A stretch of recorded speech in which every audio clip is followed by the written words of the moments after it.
Good afternoon, traders. This is Christian from Hertz Tribeca Trade Group, and this is your end of day, end of week video for Friday, December 18th. As we draw a little bit closer to the end of the year, we got through a lot of events this week, right? I mean, I tell you, some of these things it is almost better to kind of, just try to weed out the noise a little bit and focus on price and trend. The events that I'm speaking of course, are we had a Fed meeting this week. We had quadruple witching today, which sent some things a little bit wild at the end of the day. But all in all, it's just a very nice week to trade. Today again was a little bit hairy.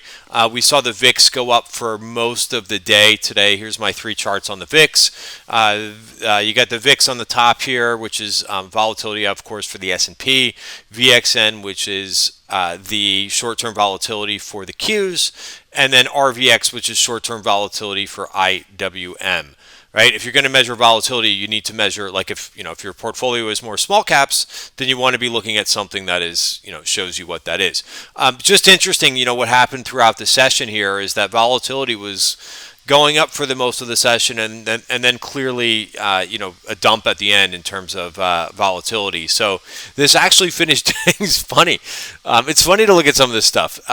Down on the day was the VIX. The VIX was up about almost 8% at one point during the day, and you could see that the data here is a little bit distorted here because I don't think my spreadsheet is adjusting for that.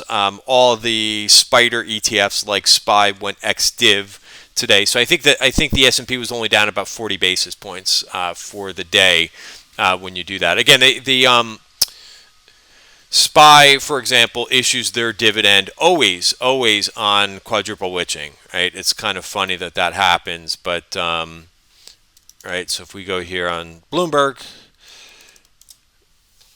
you could see that what was today's dividend? All right, so X date 12/18, $1.58. But you could see 9/18, 6/19, 3/20. So yeah, they follow the quarterly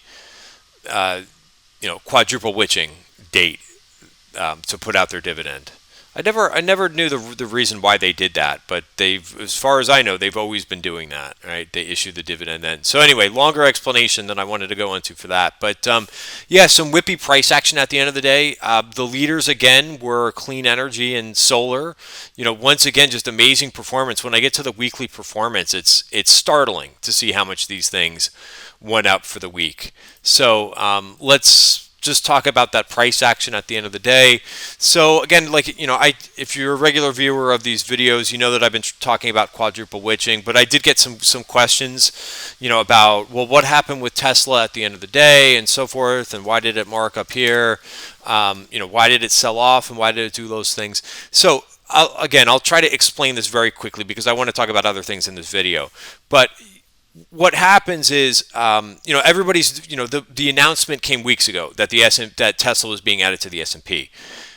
The data that the S&P provides to all the brokers, right, and all the index providers, right, the S&P issues that data out a week ago, right, after the close of business last Friday. So they give all the stats, which, Tesla's going in at roughly about 1.5%.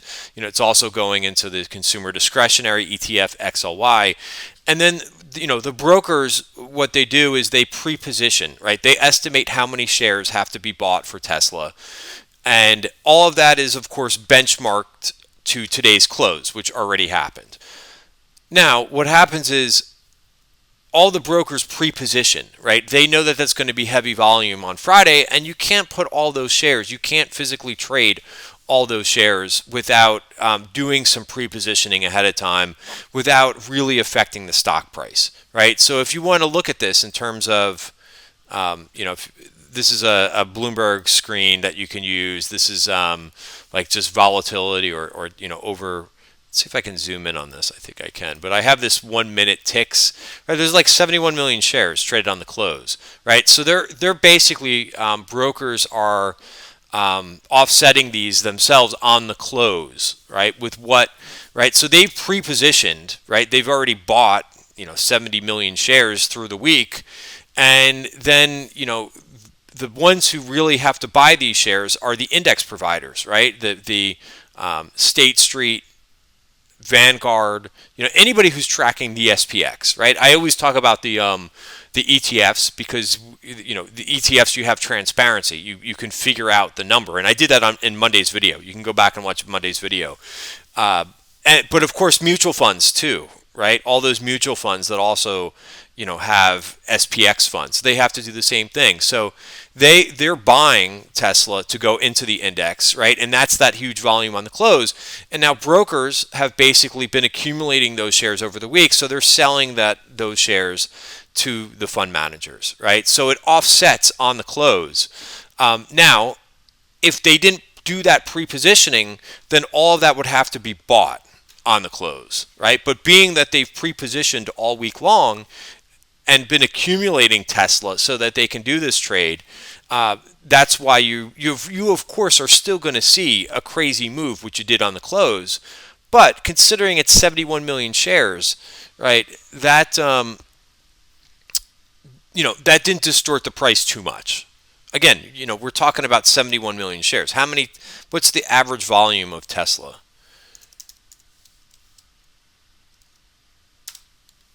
All right, so let's see. Right, so it traded 205 million shares today, right? And the average volume, so it traded about the average daily volume in the last minute, on the close, right? So you could see this on the right side of the screen here, average, right? So this is basically this 75 million shares is the average volume of what Tesla trades, and they traded that in basically on the close, right? So again, how do they minimize that from Tesla like flying to the upside? Pre-positioning, right? And that is why Tesla has been going up for the last couple of weeks, right? Because everybody knows, right? When I say everybody knows, right, it's been released 2 weeks ago, and you have to think about how the market functions. Now, on the other side of that, of course, the S&P was very whippy on the close, right? So notice that the S&P went. This trade that involved Tesla, you had to, Tesla shares had to be bought, and what had to take place on the other side of that? Remember, it's the let's try to think of this the right way, right? Think of it as in terms of a pizza pie, right? The size of the pizza stays the same, but they cut up the slices differently by what names are in the S&P 500. So when they decide to add a name, right, the whole pie is not going to is going to get bigger. There's only so many assets that are behind the S&P that are benchmarked to the S&P. So what has to happen if you're putting in a slice of something, you have to take something out, right? Because the size of the pie is going to stay the same. So what had to happen here was the S&P, all the other names in the S&P had to be sold a little bit, right? So again, that was pre-positioned for the last couple weeks, right? Everybody knew that had to take place.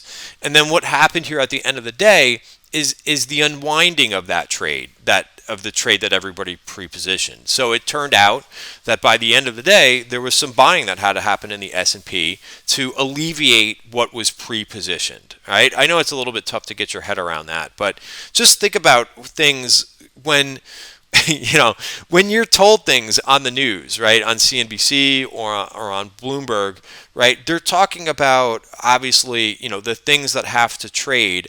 But in the real world, what happens is that, all of the market participants, right, the broker dealers, your Goldman, your Morgan Stanley, your Bank of America, your Deutsche Bank, right, they're all computing these numbers and they're trading ahead of what actually takes place, right? Number one, they do that to minimize the impact, right? So that it's not a huge big move on the close on Friday. And number two, they try to profit from it a little bit too, right? So that's their goal, is that, two things. So if you pre-position like this to avoid market impact, you're allowed to kind of keep the gains, by limiting the impact, right? That's what's known as a little bit of, and that's a little bit of a gray area, by the way, because, they don't want, the regulatory agencies don't want any major prop trading around this stuff, but it occurs, right? It occurs in the course of business, right? Because again, you can't put all those shares down on the close without any impact. So you have to do it that way. All right, so it's part of an orderly market.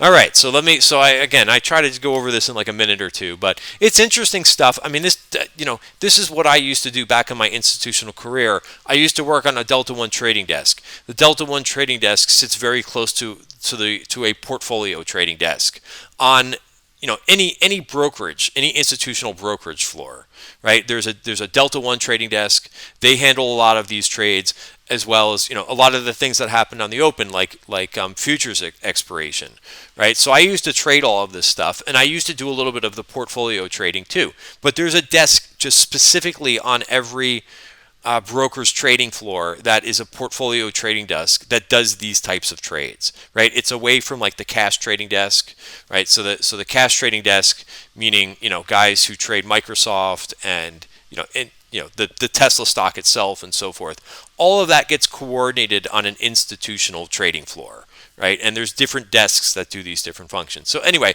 it's a little bit of education. I just wasted 10 minutes of this video, but hey, it is interesting, and I know everybody is kind of watching this stuff. Now, I always give you the so what, right? So did I trade any of this stuff today? No. I didn't really do too much trading today because you kind of need to know what these imbalances are going to be for you to really profit on them.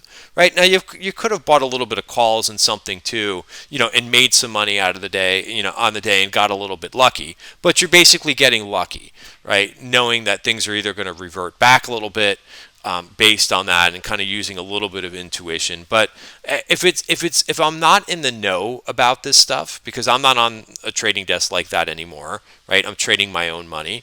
Then if I don't have an edge, I just kind of stay away from it. Right, and do what I do, try to make money, in the trading that I like to do.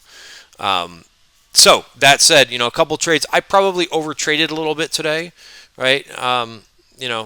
If you look at how I've been trading this week and the amount of trades, I kind of picked up a little bit yesterday, right? So this is the trading tab. This is the platform that we use at Tribeca Trade Group, and we use Slack.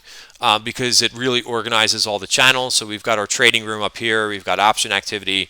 We've got our member chat for a little bit more casual. We've got all the chart setups that I post during the day, and these are all my trades as I post them in the room. Right? We don't use. I stopped using private Twitter.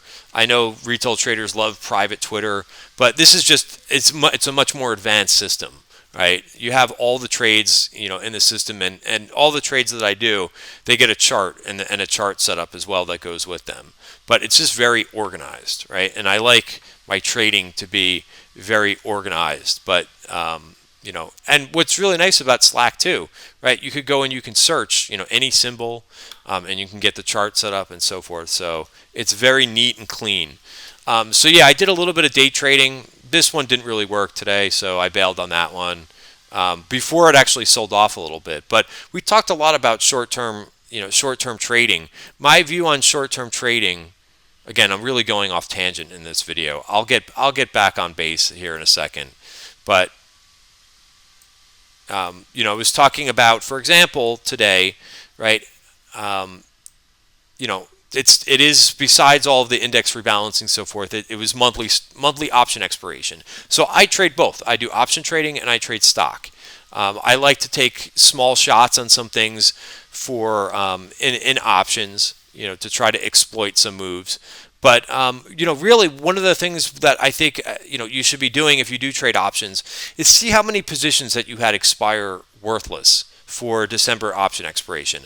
I had a couple.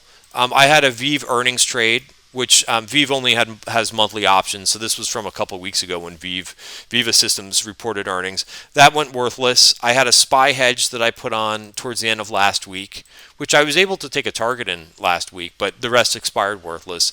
I had the remaining portion of an Amazon call spread, which I was able to take one target on. But that's it that I had for expiration that expired worthless. But I said here, it's a good exercise to go through and see how many, see what they call, giving money away to the option gods. How much money did you lose, having trades expire this week?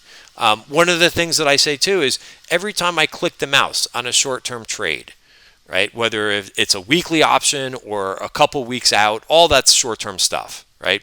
Believe it or not, some retail traders don't know that.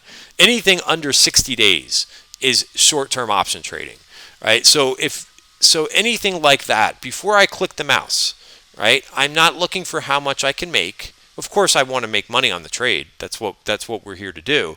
But I'm always cognizant of short-term options are extremely risky, right? So meaning you have to get two things right. You have to get the direction and you have to get the timing right. It's very difficult to do that. Now, we've had some momentum in the market the last few weeks, and it makes everyone kind of, get, bulled up and so forth, because when there's momentum in the market, you can make a little bit more money trading options, right? When the wind is at your back, like it's been for the last couple weeks. But every time I click the mouse, I ask myself, am I okay losing that premium? Right? And I say this all the time. It's helped for me to minimize losses, right? Over the years, to cut down on how many short-term trades I have on, right? And definitely the size, right? One of the things I also say a lot too is you could participate in some short-term stuff, but know how much you're risking, right? And honestly, it took me a while to figure that out, right? When you first kind of get into option trading, people are just trading way too much size, right? But if you get used to the fact that, right, if you get used to the fact that this stuff is really risky, right? And you want to be looking at your risk first. So anyway, again, I'm going way off tangent and not giving you any real trading setups for next week, but just a couple trades that worked very well this week, and I'll get to my watch list trade for the week. But this apps did phenomenal. Right, this is a trade I've been holding for a couple weeks. I mean, this is beautiful when this type of thing happens, right? And when you're holding, I'm taking profits all along the way in this, but I've got my last piece as a runner in this thing, and this thing has been really nice. I took off this gravy trade. I call it gravy, but the company's really called Gravity. This worked really well. The stock actually went up to 207 today, so really strong in this one. So out of that one, what else? I actually took this TWOU trade off. Again, at this time in the market, I'm being cognizant of my risk, selling into some strength. So, I get up 4% on a name that I put on yesterday. I'll take it. Do I think this could go up more? It could. But, I'm trying to make really, decisions based on my overall portfolio. The ZS worked very well, right? That was a trade I put on for a day trade. A couple other setups that I'm looking at and have talked about a couple times this week. This I talked about how I got out of it yesterday. Well, I put it back on today, right? It's making a nice turn here, up 4.3% for the week. So I actually took a little bit of a target in this thing just because it is a volatile name, right? I like to take targets. I do. Even if they're small targets, especially my first target that I take in a trade, I like to make sure I take some off the table. Because again, I always feel like, I was talking about the PayPal trade earlier in I think yesterday's video.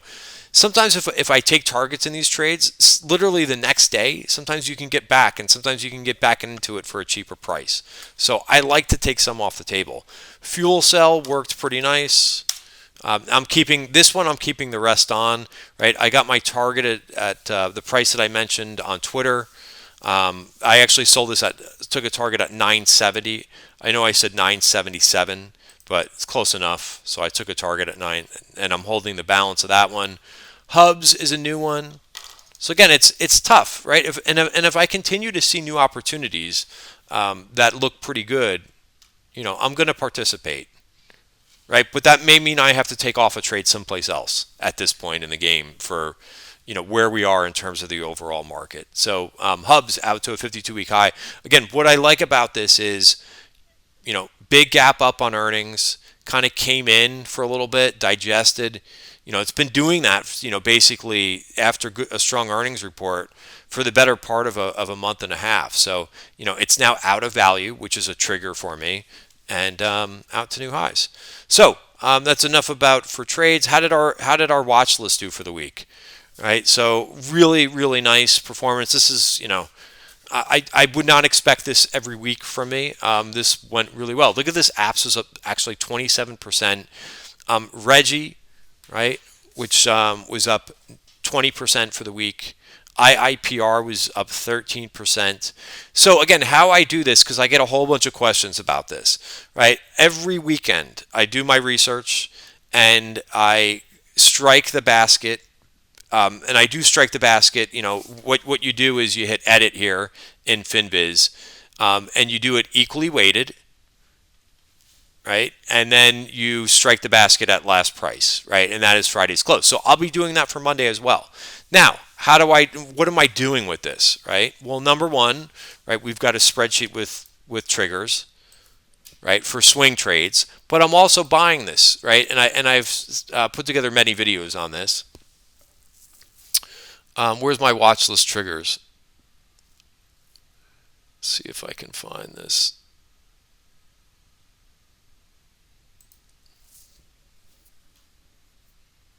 Oh, this is the old one. Let's try that again.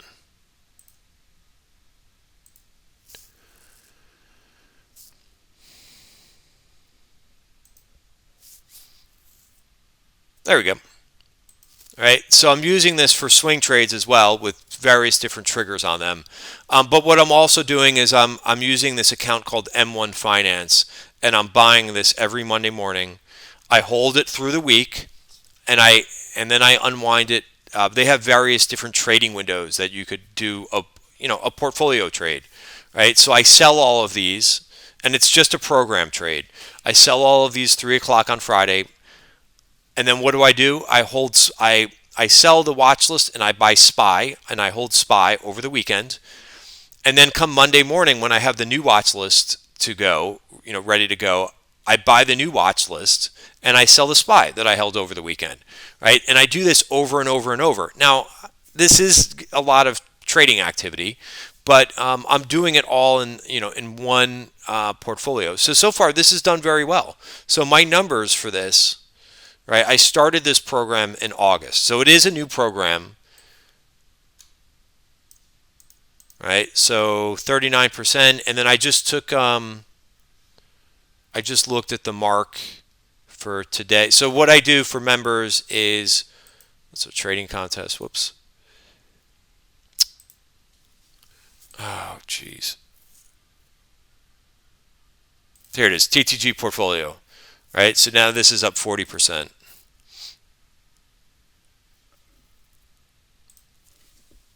Right. I should only be putting in this number once a week, but I must have put it in there yesterday. Also, the trend portfolio, that's this. This is now up 46%. All right, so once a week, I update these two, and then the trading account I update at the end of the month. All right, so that's that for performance. Let me get into the market performance. Right. So again, sorry for the long video, but some interesting things to talk about. It's really interesting for the week, right? SPY up. Remember last week SPY was down a little bit.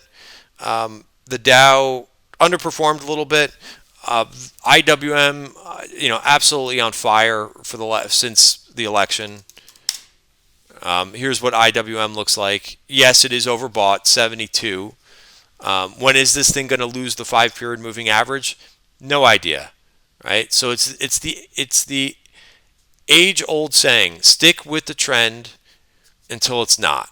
What I would be watching here on IWM is notice since after post-election, prices remained above the 5-period moving average. You see that, right? So it's one of those things when we're on a swing up like this, price will stay above the 5-period moving average. It's an exponential moving average, by the way. And once it leaves that, then watch out, a little bit, right? You could see this on past occasions too for IWM. Now this is straight up, right? So it's a little bit different. But we've certainly seen this with times if you want to look at the S&P, right? We talked about this back earlier in the year, right? So two other occurrences I will show you how to use the 5-period moving average.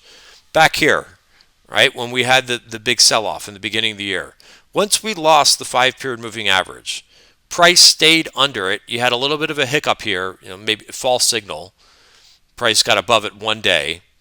But for the most part, price stayed under it the whole way down, right? So instead of trying to predict on the crystal ball, like when things are going to happen, right? When we're going one way for a while, which I call that like a swing, watch for when it changes directions on the 5-period moving average, right? So once that happened down here, again, false signal here, which you'll get that from time to time because the 5-period moving average is it's going to wrap around the price very tightly.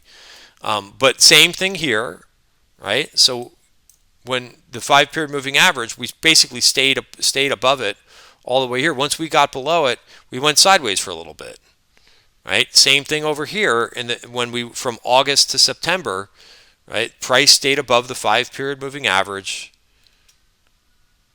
all the way to here. Once we broke it, look what happened to momentum. So again, it's one of those, I always hear this. If you have an indicator moving average on your chart, make sure that you're using it. Don't just have it there to create a nice picture. Some people don't use moving averages, but for me, it does help me see the short-term trend. Something like this, the 5-period moving average. Right? Notice we're above there. We kind of gave this back a little bit. So different. This is the S&P. This is a little bit different looking than the IWM. Right? But especially when we're making one of these big swings like this. And look at all these candles, by the way. Do you think that's on accident that happens? Right? So right now, that's what I would be watching in IWM. Right? So if we go back to the IWM chart, so forget about your crystal ball. Forget about trying to figure out what day it's going to happen. Just understand that once this thing starts to break down trend, it will probably lose momentum and kind of fall flat a little bit. Right? That would be the one prediction that I would make, is that once this thing does lose that upside momentum, it's probably going to be a bit volatile to the downside in the short term. Right? Again, know your time frame.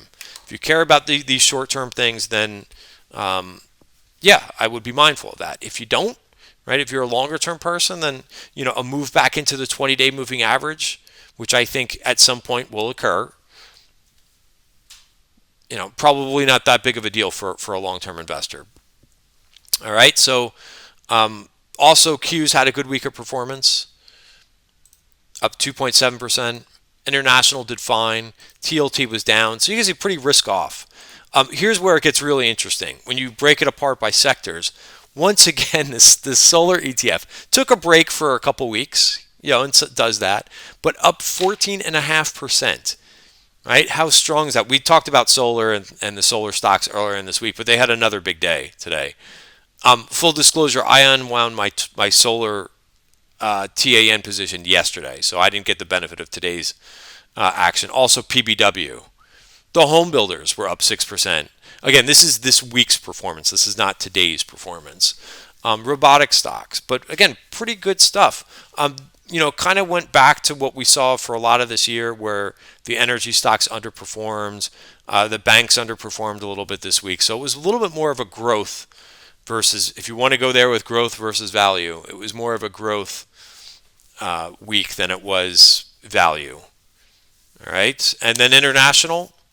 If you were in a lot of Colombian names and Argentina, congratulations. That's my little joke every week. I mean, this was the performance of the week. It looks like Latin America did pretty decently. Again, it's nice to see that international areas are performing, right? I mean, we didn't see that for a while, but we are seeing some things. Look at Germany, was up 4% this week, so strong. That's Germany without the FX in it. A couple other areas, Norway, Chile again. So Latin America, let's look at the ILF ETF. The ILF ETF is Latin America. I mean, that's been also kind of looks like an IWM chart, doesn't it? Obviously, just looking at this last swing, it does. If you go further than that, it's going to look different. But yeah, that's that. So that's your performance for the week. And yeah, last thing I'll say, we'll be going through and putting together a new watch list for next week. But this is for me, right? This is considering that the S&P was just up 1% for the week, that's a pretty healthy watch list. So again, I review this stuff every week. I always get challenged. I always get challenged on Twitter. But you could go through every Friday video, and I bring out what the watch list trade did for the week. And I think we've been outperforming the SPY for, I want to say, I know it's been 3 weeks. I'm not sure if it's been 4 weeks because I forget. But the performance speaks for itself, right? So if you add up all the weeks, right, and you see 40% since August, doing this trade. So again, every week it gets rolled, right? And the idea of this is to stay invested in this one account, right? I got a lot of questions about, hey, do you use stop prices and so forth? If I see an overall sell signal in the market, I can cut this trade short. But the idea is just to try to generate alpha and stay invested, right? So, and I tell members if they're thinking about following something like this, only put in the money that you want to stay invested in the market with this, right? So for example, my trading account is much larger than this watch list trade. But hey, I'm having a lot of fun doing this. Like this is fun. And again, part of the reason why I came up with this, I decided to do this was how many traders, do their research on over the weekend and they put together a watch list and then they don't execute it. Right? So this is a great way to put your ideas into play, right? And see if you're good at doing it. So again, I take a lot of pride. It's a challenge for me every week, and it's fun. All right, guys, I'll leave it there. Have a great weekend, and I'll see you on Monday.